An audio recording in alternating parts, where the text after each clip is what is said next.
ദൈവത്തിന് മഹത്വം. ഇന്ന് ഞങ്ങൾ വന്നിരിക്കുന്നത് ഒരു പുതിയ സബ്ജക്റ്റോടുള്ള ബന്ധത്തിലുള്ള ചില വിഷയങ്ങളും അതുപോലെ സംശയ നിവാരണത്തിന് വേണ്ടിയാണ്.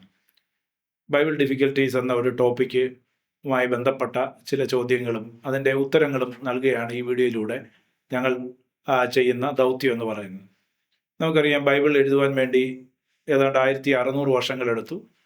അതുപോലെ ഏതാണ്ട് 40-ൽ പരം എഴുത്തുകാർ, വ്യത്യസ്ത ഭാഷകൾ സംസാരിച്ച് ഇരുന്നവർ, അതുപോലെ വ്യത്യസ്ത സ്ഥലങ്ങളിൽ ജീവിച്ചിരുന്നവർ, വ്യത്യസ്ത നൂറ്റാണ്ടുകളിൽ ജീവിച്ചിരുന്നവർ എഴുതിയ പുസ്തകങ്ങളുടെ ഒരു സംഗ്രഹമാണ് ബൈബിൾ എന്ന് പറയുന്നത്. എന്നാൽ ഈ ബൈബിൾ ഇന്ന് നമ്മൾ ജീവിക്കുന്ന കാലഘട്ടത്തിൽ, വ്യത്യസ്ത സംസ്കാരത്തിലും ടൈമിലും ജീവിക്കുന്ന നമുക്ക് ഒത്തിരി സ്ട്രെയിഞ്ചായും ചില സാഹചര്യങ്ങൾ അതിന് മനസ്സിലാക്കാൻ കഴിയാത്തത് കൊണ്ട് ഓരോരുത്തരും അവരുടേതായിട്ടുള്ള നിലയിൽ കാര്യങ്ങൾ ചിന്തിച്ചും മനസ്സിലാക്കിയും കാര്യങ്ങൾ പഠിപ്പിക്കാറുണ്ട്. എന്നാൽ ബൈബിൾ പഠിതാക്കൾക്ക് പലപ്പോഴും ബുദ്ധിമുട്ടേറിയതും അതുപോലെ തന്നെ മനസ്സിലാക്കാൻ പാടുള്ള ചില സംശയങ്ങളുടെ നിവാരണമാണ് ഇന്ന് ഈ വീഡിയോയിലൂടെ ഞങ്ങൾ ഉദ്ദേശിക്കുന്നത്. അതുകൊണ്ട് ഈ വീഡിയോയിലേക്ക് എല്ലാ പ്രേക്ഷകരെയും സ്വാഗതം ചെയ്യുന്നു. ഈ ഡിസ്കഷനിൽ എന്നോടുകൂടെ പങ്കെടുക്കുന്നവർ pastor Jaimon Elambal, pastor Philip Sam Vilakkottam, brother Shine Punalur എന്നിവരാണ് ഈ ഡിസ്കഷനിൽ എന്നോടുകൂടെ പങ്കുചേരുന്നത്. അവരെയും ഈ സെക്ഷനിലേക്ക് സ്വാഗതം ചെയ്യുന്നു. ബൈബിളിൻ്റെ ആദ്യ പുസ്തകമായ ഉൽപ്പത്തി പുസ്തകം അനുഗ്രഹിക്കപ്പെട്ട ഒരു പുസ്തകമാണെങ്കിലും അതിനകത്ത് അനേക സംശയങ്ങളും ചോദ്യങ്ങളുമൊക്കെ നിറഞ്ഞതായിരിക്കാൻ ഇന്നിപ്പോൾ പ്രാരംഭമായി ഉൽപ്പത്തി പുസ്തകത്തിലുള്ള ചില ചോദ്യങ്ങളാണ് ദൈവദാസനോട് ഞങ്ങൾ ചോദിക്കുന്നത്. ഒന്നാമത്തെ ക്വസ്റ്റ്യൻ ചോദിക്കുന്നത്, കായിൻ തൻ്റെ ഭാര്യയെ എവിടെ നിന്നു ലഭിച്ചു എന്നുള്ളതാണ്. ബൈബിളിൽ വായിക്കുകയും വിശ്വസിക്കുകയും ചെയ്യുന്ന എല്ലാവർക്കും ഈ സംശയം ഉണ്ട്. പലവിധത്തിൽ ഉത്തരം ലഭിച്ചെങ്കിലും സ്ഥായിയായ ഒരു ഉത്തരം ഇതുവരെ ലഭിച്ചിട്ടില്ല. പാസ്റ്ററിൻ്റെ അഭിപ്രായം എന്താണെന്ന് വെച്ചാൽ ഇപ്പോൾ പറയാവുന്നതാണ്. ഉൽപ്പത്തി പുസ്തകം വളരെ മനോഹരമായിട്ടുള്ള പുസ്തകമാണ്. സൃഷ്ടിപ്പിൻ്റെ ആരംഭം നമുക്കവിടെ കാണാൻ കഴിയുന്നുണ്ട്. പിന്നെ ആ ദിവസം പരദീസ മനുഷ്യൻ പ്രാപിക്കുന്നതും അത് നഷ്ടപ്പെടുത്തുന്നതും കാണാൻ കഴിയുന്നുണ്ട്. അത് തുടർമാനം നടക്കുന്ന ചില പ്രശ്നങ്ങളെയൊക്കെ നമുക്ക് കാണാൻ കഴിയുന്നുണ്ട്. എന്നാൽ ഈ പുസ്തകം ചിലരെങ്കിലും ഇതിനെ നിഷേധിക്കുകയും ഇതൊരു കഥയാണെന്നും ഇത് യാഥാർത്ഥ്യമല്ലെന്നും ഒക്കെ പറയുന്നവരുണ്ട്. എന്നാൽ ഇതിനോടുള്ള ബന്ധത്തിലെ പ്രാരംഭമായിട്ടുള്ള സാധാരണയായിട്ട് വരുന്ന ഒരു ചോദ്യമാണ്, വളരെ നല്ലൊരു ചോദ്യമാണ്. സാധാരണ വേദപഠിതാക്കൾക്ക്, ആഴത്തിൽ പഠിക്കുന്നവർക്ക് ഉത്തരം അറിയാൻ വേണ്ടി ആഗ്രഹിക്കുന്ന ഒരു ചോദ്യമാണ് ഇവിടെ ദൈവത്തിൻ്റെ ദാസൻ ചോദിച്ചത്. കയ്യിൻ്റെ ഭാര്യ ഇവിടെ കിട്ടി എന്നുള്ളത്. അതിൻ്റെ ഒന്നാമത് സംശയം വരാൻ കാരണം ആദാമും ഹവ്വയും ഭാര്യ ഭർത്താക്കന്മാരെ ആദ്യ മനുഷ്യരായിട്ടാണ് നമ്മൾ മനസ്സിലാക്കുന്നത്. അങ്ങനെയെങ്കിൽ മക്കളായ 2 പേരുണ്ടായി. അത് ഒന്ന് കയീൻ, 2 ഹാബേൽ. ഹാബേലിനെ കയീൻ കൊന്നു. അങ്ങനെ ഹാബേൽ എന്ന് പറഞ്ഞ മനുഷ്യൻ പിന്നീടില്ല. പിന്നീട് ആദാമിന് ശേത്ത് എന്ന് പറയുന്ന ഒരു മകനുണ്ടായി. പിന്നെ അങ്ങനെ ഒരു വംശപരമ്പര ഉണ്ടാകുന്നത് നമുക്ക് കാണാൻ കഴിയുന്നുണ്ട്. അങ്ങനെ വരുമ്പോൾ എങ്ങനെ ഒരു ഭാര്യ കിട്ടി എന്നുള്ളതാണ്. അതിന് ചില ഭാഗങ്ങൾ നമുക്ക് വായിക്കാം. ഉൽപ്പത്തി പുസ്തകം 4:17, അതുപോലെ തന്നെ അതിൻ്റെ 5-ാം അധ്യായം 4-ാം വാക്യവും വായിക്കാം. ആ വാക്യങ്ങൾ വായിക്കുമ്പം കുറച്ച് കാര്യങ്ങൾ നമുക്ക് അവിടുന്ന് ലഭ്യമാണ്. കയീൻ തൻ്റെ ഭാര്യയെ പരിഗ്രഹിച്ചു, അവൾ ഗർഭം ധരിച്ച് ഹാനോക്കിനെ പ്രസവിച്ചു. അവനൊരു പട്ടണം പണിതു, ഹാനോക്ക് എന്ന് തൻ്റെ മകൻ്റെ പേരിട്ടു. ഇപ്പോൾ ഇവിടെ നമുക്കറിയാം, കയീൻ തൻ്റെ ഭാര്യയെ എന്ന് ഇവിടെ പറയുന്നുണ്ട്. അപ്പം കയീനൊരു ഭാര്യയെ ലഭിച്ചു. അങ്ങനെ ഹാനോക്ക് എന്നൊരു മകനുണ്ടായി. പിന്നെ ഒരു പട്ടണം പണിഞ്ഞു. ഇതൊക്കെ നമുക്കറിയാം. എന്നാൽ അടുത്ത വാക്യം നമുക്ക് വായിക്കാം. ശേത്തിനെ ജനിപ്പിച്ച ശേഷം ആദം 800 സംവത്സരം ജീവിച്ചിരുന്നു, പുത്രന്മാരെയും പുത്രിമാരെയും ജനിപ്പിച്ചു. അപ്പോൾ ഇവിടെ നിങ്ങൾ ശ്രദ്ധിക്കണം, ശേത്തിനെ ജനിപ്പിച്ചതിന് ശേഷം 800 വർഷം ജീവിച്ചിരുന്ന ഒരാൾ പിന്നെയും പുത്രന്മാരെയും പുത്രിമാരെയും ജനിപ്പിച്ചു എന്നുള്ളതാണ്. അപ്പോൾ ഇവിടെ എത്ര മക്കൾ തനിക്ക് ഉണ്ടായിരുന്നു എന്ന് പറയുന്നില്ല. എന്നാലും ഒരു ഡസനിലധികം മക്കൾ തനിക്ക് ഉണ്ടായിരുന്നു എന്ന് പറയുന്നവരുണ്ട്. എന്നാൽ ആധികാരികമായ തെളിവൊന്നുമില്ല. എന്തായാലും തെളിവിടെ ഉണ്ട്. പുത്രന്മാരെയും പുത്രിമാരെയും ജനിപ്പിച്ചു. 1-2 പേരല്ല, ഒന്നിലധികം പേരെ ഇവിടെ പ്ലൂറലായിട്ടാണ് ഉപയോഗിച്ചിരിക്കുന്നത്. ബഹുവചന അർത്ഥത്തിൽ ഉപയോഗിച്ചിരിക്കുന്നതുകൊണ്ട് അനവധി കുഞ്ഞുങ്ങൾ പിന്നീട് ആദാമിനും ഹവ്വയ്ക്കും ഉണ്ടായിരുന്നു എന്നുകൂടെ നമുക്ക് ഈ വേദഭാഗ അടിസ്ഥാനത്തിൽ വായിക്കുമ്പോൾ നമുക്ക് തിരിച്ചറിയാൻ കഴിയും. അങ്ങനെ അവർക്ക് അനവധി കുഞ്ഞുങ്ങളുണ്ടായിരുന്നു എന്നും അവരിൽ ഒരാളെ ആണ് കയീൻ വിവാഹം കഴിച്ചതെന്നാണ് നമ്മൾ മനസ്സിലാക്കേണ്ടത്. കാരണം അന്ന് മറ്റൊരു മനുഷ്യർ ഈ ഭൂമിയിൽ നിലനിൽപ്പില്ലായിരുന്നു, ഉണ്ടായിരുന്നില്ല എന്നാണ് മനസ്സിലാക്കുന്നത്. അപ്പോൾ അങ്ങനെയാണെങ്കിൽ ഒരു ചോദ്യം ചോദിക്കാനുണ്ട്. അങ്ങനെയാണെങ്കിൽ കായിൻ തൻ്റെ സഹോദരിയെ വിവാഹം കഴിച്ചു എങ്കിൽ അവരുടെ ദാമ്പത്യ ജീവിതത്തിൽ വരുന്ന കുഞ്ഞുങ്ങൾക്ക് അതിൻ്റെതായ പ്രശ്നങ്ങൾ ഉണ്ടാകാറില്ലേ? ഇതൊരു നല്ല ചോദ്യമാണ്. സാധാരണയായിട്ട് ചോദിക്കും, സ്വന്തം സഹോദരി വിവാഹം കഴിച്ചു എന്നുള്ളത്. അങ്ങനെ അത് ജനറ്റിക് മൊട്ടേഷൻ ഉണ്ടാകും എന്നുള്ളത് എന്ന് പറഞ്ഞാൽ ആദ്യത്തെ മനുഷ്യരെന്ന് പറഞ്ഞാൽ പെർഫെക്റ്റ് മനുഷ്യരായിരുന്നു. മനുഷ്യർ പാപം ചെയ്തെങ്കിലും ഇന്നത്തെ ഉള്ള ആൾക്കാരെക്കാൾ ആരോഗ്യസ്ഥിതിയിലും അതുപോലെ തന്നെ അവരുടെ ശാരീരിക കണ്ടീഷൻ കൂടുതൽ പെർഫെക്റ്റ് ആയിരുന്നു. അന്ന് രോഗസാധ്യതകൾ വളരെ കുറവായിരുന്നു എന്നുള്ളതാണ്. ഇതിനേക്കാൾ രോഗസാധ്യതകൾ കുറവാണ്, വൈകല്യങ്ങൾ വരാൻ സാധ്യത കുറവാണ്. അതുമാത്രമല്ല അവിടെ നമ്മൾ മനസ്സിലാക്കേണ്ടത്, അന്ന് മോശയുടെ ന്യായപ്രമാണം വന്നിട്ടില്ല. ന്യായപ്രമാണം വന്നതിന് ശേഷമാണ് വിവാഹത്തെക്കുറിച്ചുള്ള നിയമങ്ങൾ വന്നത്.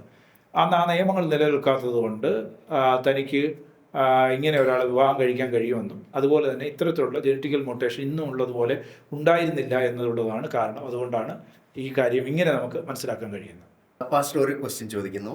ആദം, ഹവ്വ എന്നിവരെ കൂടാതെ ലിലിത്ത് എന്ന് പറയുന്ന മറ്റൊരു സൃഷ്ടിപ്പിനെ കുറിച്ച് സോഷ്യൽ മീഡിയയിലും പല ഭാഗങ്ങളിലും വ്യാപകമായി പ്രചരിക്കുന്നുണ്ട്. അതിനെക്കുറിച്ചൊന്ന് വിശദീകരിക്കാമോ? ഇപ്പോൾ ഇതിനെക്കുറിച്ചുള്ള യഥാർത്ഥത്തിൽ ഇത് ആദിമ നൂറ്റാണ്ടിലോ BC-യിലോ ആദ്യത്തെ AD-യിലോ ഒന്നും ഉണ്ടായതല്ല. 8-ാം നൂറ്റാണ്ട് 10-ാം നൂറ്റാണ്ട് ഇടയിലുള്ള ചില ചിന്തകളാണിത്. അവർ പഠിപ്പിച്ചതെന്ന് പറഞ്ഞാൽ യഹൂദ നാടോടി കഥകളിലാണ് ഇത് യഥാർത്ഥമായിട്ട് കാണാൻ കഴിയുന്നത്. ആദ്യമായിട്ട് ഇത് കാണുന്നത് എന്ന് പറഞ്ഞാൽ ആദാമിൻ്റെ സൃഷ്ടി കൂടാതെ, ഹവ്വയെ കൂടാതെ മറ്റൊരു സൃഷ്ടിപ്പ് ദൈവം നടത്തി. ആദ്യം നടത്തിയ സൃഷ്ടിപ്പ് ഈ ആദാമിനെ സൃഷ്ടിച്ചതുപോലെ മണ്ണിൽ നിന്ന് ലിലിത്ത് എന്ന് പറഞ്ഞ ഒരു സ്ത്രീയെ സൃഷ്ടിച്ചു എന്നും ആ സ്ത്രീ പിന്നീട് ഡീമനായി അല്ലെങ്കിൽ പിശാചായി മാറിയെന്നുമാണ് പഠിപ്പിക്കുന്നത്. അത് ഈ നാടോടി കഥകളിൽ മാത്രമാണ്. ഹവ്വ പിന്നീടാണ് സൃഷ്ടിക്കപ്പെട്ടതെന്നും ഹവ്വയെ എല്ലിൽ നിന്നെടുത്ത് വാരിയിൽ നിന്ന് സൃഷ്ടിച്ചുവെന്നും ഒക്കെ പറയുന്നത്. പക്ഷേ അതിനൊന്നും ഒരു തെളിവില്ല. ഇതൊരു നാടോടി കഥ മാത്രമാണ്, അല്ലാതെ അങ്ങനെ യാതൊരു തരത്തിലുള്ള സൃഷ്ടിപ്പും ഇല്ല. നമുക്ക് വായിക്കാം ഉൽപ്പത്തി പുസ്തകം 3-ാം അധ്യായത്തിൻ്റെ 20-ാം വാക്യം വായിക്കാം. അവിടെ നമുക്കതിന് കൃത്യമായ തെളിവാണ്. മനുഷ്യൻ തൻ്റെ ഭാര്യയ്ക്ക് ഹവ്വ എന്ന് പേരിട്ടു, അവൾ ജീവനുള്ളവർക്കെല്ലാം മാതാവല്ലോ. ഇപ്പോൾ ഇവിടെ നോക്കണേ, നേരത്തെ ഒരു സ്ത്രീയെ സൃഷ്ടിച്ചിട്ടുണ്ടെങ്കിൽ അവിടെ അവിടെ ഒന്നും കാണാൻ കഴിയത്തില്ല. പക്ഷെ ഇവിടെ ജീവനുള്ളവർക്കെല്ലാം മാതാവ് എന്ന് പറയത്തക്കുന്നല്ലേ. ആദിമ മനുഷ്യനായ ആദാം, പിന്നെ ഹവ്വയായിട്ട് കാണുന്നത്. മറ്റേത് യാതൊരു ഗ്രൗണ്ടും ഇല്ല. അത് ആദിമ സഭകളിലോ അല്ലെങ്കിൽ യഹൂദന്മാരോ ഒന്നും അത് വിശ്വസിച്ചിട്ടില്ല. ഇവരൊരു നാടോടി കഥ മാത്രമാണ് ലിലിത്ത് എന്ന് പറയുന്ന സ്റ്റോറി. ആദ്യത്തെ മനുഷ്യൻ ആദാവും പിന്നീട് ആദാമിൽ സൃഷ്ടിക്കപ്പെട്ട ഹവ്വയാണ് കാണാൻ കഴിയുന്നത്. അതുകൊണ്ട് ഇത്തരത്തിലുള്ള എല്ലാ തരത്തിലുള്ള ആർഗ്യുമെൻറ്റിനും യാതൊരു സാധ്യതയില്ലെന്നാണ് നമ്മൾ മനസ്സിലാക്കുന്നത്. പക്ഷേ ഒരു ചോദ്യം ചോദിച്ചോട്ടെ. കായീനും ഹാബേലും ദൈവത്തിന് യാഗം അർപ്പിച്ചു എന്ന് വേദോസം പറയുന്നു. എന്നാൽ കായീൻ്റെ യാഗത്തിൽ ദൈവം പ്രസാദിച്ചില്ല. എന്തുകൊണ്ടാണ് കായീൻ്റെ യാഗത്തിൽ ദൈവം പ്രസാദിക്കാതിരുന്നത്? നല്ലൊരു ചോദ്യമാണ്. അത് നമ്മൾ വളരെ കൃത്യമായിട്ട് പഠിക്കേണ്ടതാണ്. ഇതിന് സംബന്ധമായിട്ടുള്ള ഒത്തിരി പ്രസംഗങ്ങളും ചർച്ചകളും പഠനങ്ങളും ഒക്കെ നമ്മൾ ചെയ്യുന്നതാണ്. നമുക്ക് എബ്രായർ 11:4 വായിക്കാം. എബ്രായർ 11:4 വായിക്കാം. വിശ്വാസത്താൽ ഹാബേൽ ദൈവത്തിന് കയീൻ്റെതിലും ഉത്തമമായ യാഗം കഴിച്ചു, അതിനാൽ അവന് നീതിമാൻ എന്ന സാക്ഷ്യം ലഭിച്ചു. ദൈവം അവൻ്റെ വഴിപാടിന് സാക്ഷ്യം കൽപ്പിച്ചു. മരിച്ച ശേഷവും അവൻ വിശ്വാസത്താൽ സംസാരിച്ചു കൊണ്ടിരിക്കുന്നു. പിന്നെ ഒരു വാക്യം കൂടെ വായിക്കാം. ഉൽപ്പത്തി 4:7. നീ നന്മ ചെയ്യുന്നുവെങ്കിൽ പ്രസാദം ഉണ്ടാകുകയില്ലയോ? നീ നന്മ ചെയ്യുന്നില്ലെങ്കിലോ പാപം വാതിക്കൽ കിടക്കുന്നു. അതിൻ്റെ ആഗ്രഹം നിങ്കിലേക്കാകുന്നു, നീയോ അതിനെ കീഴടക്കണം എന്ന് കൽപ്പിച്ചു. ഇവിടെ എന്താണ് പറയുന്നത്? എബ്രായ ലേഖനം നമ്മൾ പറയുന്നത് വിശ്വാസത്താലുള്ള ഒരു യാഗമായിട്ടാണ് അവിടെ പ്രസൻറ്റ് ചെയ്യുന്നത്. ഇപ്പോൾ ഇത് സംബന്ധമായിട്ടുള്ള ഒത്തിരി ആർഗ്യുമെൻറ്റ്സ് അല്ലെങ്കിൽ ഒത്തിരി വാദങ്ങളും ഒത്തിരി ഉത്തരങ്ങളും ഒത്തിരി ചർച്ചകളും ഒക്കെ ഉണ്ട്. ചില പറയുന്നത് കയ്യിൻ്റെ യാഗത്തിൽ പ്രസാദിക്കാത്തതിൻ്റെ കാരണം അതിനകത്ത് ജീവനുള്ള ഒരു മൃഗത്തെ അല്ല യാഗം കഴിച്ചത്. കാരണം ദൈവം പ്രസാദിക്കണമെങ്കിൽ രക്തം ചൊരിയണം. എങ്ങനെയാണ്? എന്നാൽ അങ്ങനെയല്ല. പിന്നീട് ന്യായപ്രമാണം നമുക്കറിയാം വന്നതിന് ശേഷം നമുക്ക് മനസ്സിലാക്കാൻ കഴിയുന്നത്. ന്യായപ്രമാണം പിന്നീടാണ് വന്നത്. എങ്കിലും അവിടെ നമുക്ക് കാണാൻ കഴിയുന്നത് ഈ യാഗങ്ങൾ ഇതിനുള്ള വ്യവസ്ഥ അനുസരിച്ച് മൃഗങ്ങളെ മാത്രമായിരുന്നില്ല, മറ്റ് ഫലങ്ങളെയും ഒക്കെ വഴിപാടായി കൊണ്ടുവന്നത് നമുക്കറിയാം. ഗ്രെയിൻ ഓഫറിങ് എന്ന് നമുക്ക് പറയാം, ഗ്രെയിൻ ഓഫറിങ്. അപ്പോൾ അതുകൊണ്ടല്ല ദൈവം പ്രസാദിക്കാതിരുന്നത്. ഇവിടെ വളരെ കൃത്യമായിട്ട് അതിൻ്റെ 4:7 കയ്യിനോട് ദൈവം തന്നെ സംസാരിക്കുകയാണ്. ഈ പ്രശ്നങ്ങളുടെ നടുവിൽ കയ്യൻ കോപിക്കുന്നുവെന്ന് മനസ്സിലാക്കി, രംഗം വഷളാവുമെന്ന് മനസ്സിലാക്കിയിട്ട് ദൈവം തന്നെ ഇടപെട്ടിട്ട് തന്നോട് സംസാരിക്കുകയാണ്, നീ നന്മ ചെയ്യുന്നെങ്കിൽ ദൈവം പ്രസാദിക്കില്ല. അപ്പോൾ യാഗത്തിൽ ദൈവം പ്രസാദിക്കണമെങ്കിൽ എന്ത് വേണം? നീ നന്മ ചെയ്യണമെന്നുള്ളതാണ്. നീ നന്മ ചെയ്യണം.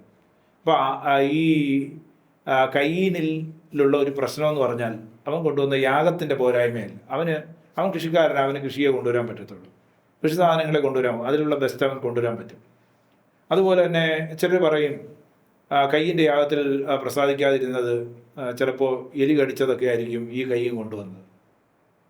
അതുകൊണ്ടൊന്നുമല്ല, എലി കടിച്ചത് കൊണ്ടുവന്നു ഒന്നൊന്നുമല്ല. അപ്പോൾ ഇവിടെ കയ്യിനൊരു കൃഷിക്കാരനാകുമ്പോൾ അല്ലെങ്കിൽ കൃഷിയിൽ നിന്നുള്ള ഫലങ്ങൾ മാത്രമേ അദ്ദേഹത്തിന് കൊണ്ടുവരാൻ പറ്റൂ, വിളവുകളെ കൊണ്ടുവരാൻ പറ്റൂ. ഇവിടെ ഹാബേൽ ഒരു ഇടയനായതുകൊണ്ട് അത് കൊണ്ടുവന്നു. നമുക്കുള്ളതിൻ്റെ ബെസ്റ്റാണ് നമ്മൾ കൊണ്ടുവരുന്നത്. അദ്ദേഹം മോശമായിട്ടുള്ള സാധനങ്ങൾ കൊണ്ടുവന്നത് കൊണ്ട് ദൈവം പ്രസാദിച്ചില്ല എന്ന് ബൈബിളിൽ എഴുതിയിട്ടില്ല. ബൈബിളിൽ എഴുതിയിരിക്കുന്നതിൻ്റെ അടിസ്ഥാനത്തിലാണ് നമ്മൾ വ്യാഖ്യാനിക്കേണ്ടത്. ദൈവം തന്നെ പറയുകയാണ്, നീ നന്മ ചെയ്യുന്നെങ്കിൽ നിന്നിൽ പ്രസാദിക്കുകയില്ലായിരുന്നു. അപ്പോൾ അവൻ്റെ ഉള്ളം കൊണ്ട് അവൻ ദൈവത്തിൽ നിന്ന് അകന്ന് യഥാർത്ഥ ജീവിത മാനസാന്തരം ഇല്ലാത്തൊരു വ്യക്തിയായിട്ട് ജീവിച്ചു എന്നുള്ളതാണ്. ദൈവം നമ്മുടെ ആരാധന പ്രസാദിക്കണമെങ്കിൽ നമ്മൾ എത്രമാത്രം ദൈവത്തിൻ്റെ സന്നിധാനത്തിൽ കൊണ്ടുവന്നാലും അനുതാപവും സമർപ്പണവും പ്രാർത്ഥനയും ഹൃദയശുദ്ധി ഇല്ലെങ്കിൽ ആ ആരാധന ദൈവം സ്വീകരിക്കാൻ കഴിയത്തില്ല. അതുകൊണ്ട് അവർ ചേഞ്ച് ചെയ്യപ്പെടണം എന്നുള്ളതാണ്. ചേഞ്ച് ചെയ്യപ്പെടണം. അവന് വിശ്വാസം ഉണ്ടാകണം, ദൈവത്തിലുള്ള ആശ്രയം വേണം, മാനസാന്തരം ഉണ്ടാകണം, എന്നിട്ട് അവന് യാഗം കൊണ്ടുവരണമെന്നുള്ളതാണ്. യാഗം കൊണ്ടുവരുന്ന വസ്തുവിനേക്കാൾ ഇമ്പോർട്ടൻ്റ് ആ കൊണ്ടുവരുന്ന ആളുടെ ഹൃദയവും ജീവിതമാണ്. അത് കയ്യിനെ സംബന്ധിച്ചോടെ ഇല്ലായിരുന്നു. അതുകൊണ്ടാണ് അവൻ തൻ്റെ സഹോദരനോട് കയർത്തതും പിന്നീട് ദൈവം ഇടപെട്ടിട്ട് പോലും ദൈവം പിന്നീട് ഇടപെട്ട് നമുക്ക് കാണാം അവന് തൻ്റെ സഹോദരനെ കൊല്ലുന്നു. അങ്ങനെ ഒരു സാഹചര്യത്തിലേക്ക് വരുന്നു എന്നുള്ളതാണ്. അല്ലാതെ മറ്റൊരു വിഷയത്തിൽ നമുക്കതിനെ എടുക്കേണ്ടതായിട്ടില്ല എന്നാണ് തിരുവചന അടിസ്ഥാനത്തിൽ നമ്മൾ ചിന്തിക്കുമ്പോൾ മനസ്സിലാക്കാൻ കഴിയുന്നത്. പാസ്റ്റർ, ബൈബിളിൽ അനേകം വൃക്ഷങ്ങളെക്കുറിച്ച് നമുക്ക് കാണാൻ സാധിക്കുന്നുണ്ട്. അതിൽ അത്തി വളരെ പ്രധാനപ്പെട്ട ഒരു വൃക്ഷമായിട്ട് നമുക്ക് ബൈബിളിൽ കാണാൻ സാധിക്കുന്നു. അതിനെ ആസ്പദമാക്കിയുള്ള ചില ക്വസ്റ്റ്യൻസ് ആണ് ഞങ്ങൾ ഇന്ന് ഈ ക്വസ്റ്റ്യനുകളിൽ ചോദിക്കാൻ ആഗ്രഹിക്കുന്നത്. ഫസ്റ്റായി, സീസൺ അല്ലാതിരുന്നിട്ട് പോലും അത്തിയെ നോക്കിയപ്പോൾ അതിൽ ഫലം കാണാതിരുന്നതിനാൽ കർത്താവ് അതിനെ ശപിക്കാൻ കാരണമായിട്ട് ഒരു ഭാഗത്തെക്കുറിച്ച് പറയുന്നുണ്ട്. അതിനെക്കുറിച്ച് പാസ്റ്ററിന് എന്താണ് പറയാനുള്ളത്? ഇവിടുത്തെ ചോദ്യം എന്ന് പറയുന്നത്, കർത്താവ് തൻ്റെ പരസ്യ ശുശ്രൂഷ വേളയിൽ കർത്താവിന് വിശന്ന സമയത്ത് അത്തിയെ നോക്കി അതിലെന്തെങ്കിലും ഫലമുണ്ടോ എന്ന് നോക്കി. അപ്പോൾ അതിന് ഫലം കണ്ടില്ല. അപ്പോൾ അവിടെ ഇവാഞ്ചലിസ്റ്റ് എഴുതിയിട്ടുണ്ട് അത് സീസൺ അല്ല, എന്നിട്ട് പോലും യേശു അത് ഫലം കായ്ക്കാത്തതുകൊണ്ട് അതിനെ യേശു ശപിച്ചു എന്നുള്ളതാണ് ഇവിടെ വിഷയം. ഈ ചോദ്യം വളരെ മനോഹരമായിട്ട ചോദ്യമാണ്. പലർക്കും ഇത്തരത്തിലുള്ള ചോദ്യങ്ങളുണ്ട്. പലരും എന്നോടും ഈ ചോദ്യം ചോദിച്ചിട്ടുണ്ട്. അപ്പം കർത്താവ് ഇത്ര ക്രൂരമായിട്ട് പ്രവർത്തിച്ചു, കാരണം അത് സീസണല്ല. സീസണിലായിരുന്നു ഫലം കൊടുക്കേണ്ടതെങ്കിൽ ഓക്കെ, എന്നാൽ സീസൺ അല്ലാഞ്ഞിട്ട് പോലും ഫലമില്ലാത്തത് കൊണ്ട് ഫലം കിട്ടിയില്ല. അതാണ് ഇവിടുത്തെ ഒരു പ്രശ്നം. അതാണ് പലർക്കും ഉണ്ടാകുന്ന ഒരു വിഷമം എന്ന് പറയുന്നത്. ഇപ്പോൾ ഇവിടെ ഈ അത്തിയോടുള്ള ബന്ധത്തിൽ നമ്മൾ കാര്യങ്ങൾ പഠിക്കുമ്പോൾ ഇവിടെ ഇതിനെ മനസ്സിലാക്കിയിരുന്ന ബ്രേബ ഫിഗ് എന്നാണ് പറയുന്നത്. ഇതിന് പറയുന്ന ആദ്യ കായ അത്തി എന്ന്, അല്ലെങ്കിൽ വസന്തകാലത്തിലെ അത്തി എന്ന് പറയും. വസന്തകാലത്തിലെ അത്തി, ആദ്യക്കായ അത്തി അല്ലെങ്കിൽ വസന്തകാലത്തെ അത്തി എന്നൊക്കെ പറയും. ഇത് സാധാരണ ഈ അത്തിയിൽ 2 പ്രാവശ്യമാണ് വർഷത്തിൽ ഫലം ഉണ്ടാകുന്നത്. ഒന്ന് അതിൻ്റെ കൃത്യമായിട്ടുള്ള സീസണിൽ ഉണ്ടാകുന്ന ഇതും അതിന് മുമ്പുണ്ടാകുന്ന വസന്തകാലത്തിലുള്ള കായ്. ഈ വസന്തകാലത്തിലുണ്ടാകുന്ന കായ് എന്ന് പറയുന്നത് ഈ പഴയ അതിൻ്റെ കൊമ്പുകളുണ്ട്, ശിഖരങ്ങളുണ്ട്, അതിൽ നിന്നുണ്ടാകുന്ന കായ്കളാണ്. അത് അധികം ഉണ്ടാകത്തില്ല, പക്ഷേ എന്നാലും അതുണ്ടാകും. യഥാർത്ഥ സീസൺ എന്ന് പറഞ്ഞു കഴിഞ്ഞാൽ അതിന് ശേഷം വരുന്ന സീസണാണ് പുതിയ കൊമ്പുകളിൽ നിന്ന് നിറയെ പിടിക്കുന്ന അത്തിക്കായ. അതാണ് അതിൻ്റെ സീസൺ എന്ന് പറയുന്നത്. അതിന് മുമ്പുണ്ടാകുന്ന വസന്തകാലത്തുള്ള അത്തിയാണ് കായാണ് യേശു നോക്കിയത്. ആ സമയത്ത് വന്ന് നോക്കിയപ്പോൾ ആ വസന്തകാലത്തുണ്ടാകുന്ന ആദ്യക്കായ് എന്ന് പറയുന്ന അതിൻ്റെ ഫലം അവിടെ ഇല്ലാത്തത് കൊണ്ടാണ് യേശു അത്തിയെ ശപിച്ചതിൻ്റെ കാരണം അവിടെ കുറച്ചൊക്കെ ഫലങ്ങൾ അവിടെ ഉണ്ടാകേണ്ടതായിരുന്നു എന്നുള്ളതാണ്. അതാണ് നമ്മൾ മനസ്സിലാക്കുന്നത്. കർത്താവ് ഈ അത്തിയെ ശപിച്ചതിലൂടെ ഇസ്രായേലിന് ദൈവം എന്ത് മുന്നറിയിപ്പാണ് നൽകിയത് എന്ന് ഒന്ന് വിശദീകരിക്കുവാൻ കഴിയുമോ? ഇവിടെ നമ്മൾ പറഞ്ഞു കഴിഞ്ഞു, ഇത് അത്തിയെ ശപിക്കുന്നതിൻ്റെ കാരണം അത് സീസൺ അല്ല എന്ന് പറഞ്ഞാലും അതിൻ്റെ ആദ്യത്തെ സീസൺ എന്ന് പറയുന്നത് 2 സീസൺ ഉണ്ട്. അതിൽ ആദ്യത്തെ സീസൺ ഉണ്ടാകുന്ന കുറച്ച് ഫലങ്ങളുണ്ട് പഴയ കൊമ്പിൽ നിന്ന് വരുന്നത്. അതുകൊണ്ടാണ് ശപിച്ചതെന്ന് പറയുമ്പോൾ തന്നെ ഇവിടെ കർത്താവ് ശപിക്കുമ്പോൾ അതിലൂടെ ഒരു മുന്നറിയിപ്പ് യഹൂദന് കൊടുക്കുകയാണ് ചെയ്യുന്നത്. ഇവിടെ അത്തിയാണ്, അതിനെയാണ് ശപിക്കുന്നത്, ഫലമില്ലാത്തതുകൊണ്ടാണ് ശപിക്കുന്നത്. അപ്പോൾ ഫലമില്ലാതെ പോയി കഴിഞ്ഞാൽ എല്ലാവരുടെയും അവസ്ഥ ഇതാണെന്ന് അവർ മനസ്സിലാക്കണം. അതുകൊണ്ടാണ് അവർ ശിഷ്യന്മാർ തന്നെ തിരിച്ചറിഞ്ഞു, ഗുരു ശപിച്ച ആ അത്തി ഉണങ്ങിപ്പോയി എന്ന് അവർ മനസ്സിലാക്കി. അതാണ് യഹൂദൻ പഠിക്കേണ്ട പാഠം. അതിനോട് കൂടെ എനിക്കൊരു ചോദ്യം ചോദിക്കാനുള്ളത്, കർത്താവ് അത്തിയെ ശപിച്ചതിൽ നിന്ന് ഇന്ന് നമുക്ക് ഇതിൽ നിന്ന് എന്ത് പാഠമാണ് പഠിക്കുവാനായിട്ടുള്ളത്?